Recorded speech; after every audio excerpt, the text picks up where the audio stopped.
രമ ഉറക്കമായിരുന്നു? ഇല്ല. സാറെന്താ ഈ രാത്രിയില്? ഞാൻ രമയോട് ചെയ്തൊരു നന്ദി കേടിന് മാപ്പ് ചോദിക്കാൻ വന്നതാ. നന്ദിയേടോ? ആ, രമ ഇരിക്കും. വേണ്ട, ഞാനിവിടെ നിന്നോളാം. ഞാനൊരു മില്യണറാണെന്ന് കരുതി. എനിക്കതിൽ പരാതിയില്ല സാർ. രമ പരാതി പറഞ്ഞില്ലെങ്കിലും ഇവിടെ വന്ന് അന്വേഷിക്കേണ്ടത് എന്റെ ചുമതലയല്ലേ? വന്നതിനും നന്ദി.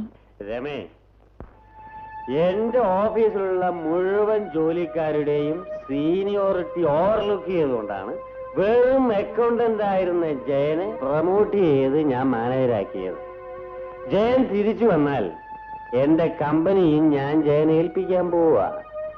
എല്ലാം രമയുടെ സന്തോഷത്തിന് വേണ്ടി മാത്രം. എന്റെ സന്തോഷത്തിന് വേണ്ടി? അതെ.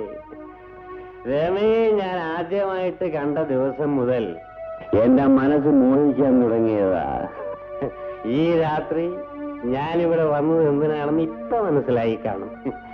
ഞാനും രമയും തമ്മിലുള്ള ബന്ധവും ജയന്റെ പടിപടിയായിട്ടുള്ള ഉയർച്ചയും ഏറ്റവും വലിയ രഹസ്യമായിരിക്കും.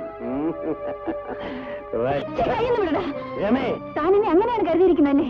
എന്നെ തനിക്ക് കാഴ്ചവെച്ച് സ്ഥാനമാനങ്ങൾ നേടാൻ നടക്കുന്നവരല്ല ജയൻ. ഒന്ന് പതുക്കെ പറയാം. പതുക്കെ പറയാനോ? ഞാനിപ്പോ മുകളിലുള്ളവരെ മുഴുവൻ വിളിച്ചു കൂട്ടും. അയ്യോ, ചതിക്കരുത്. ഞാൻ പോയേക്കാം.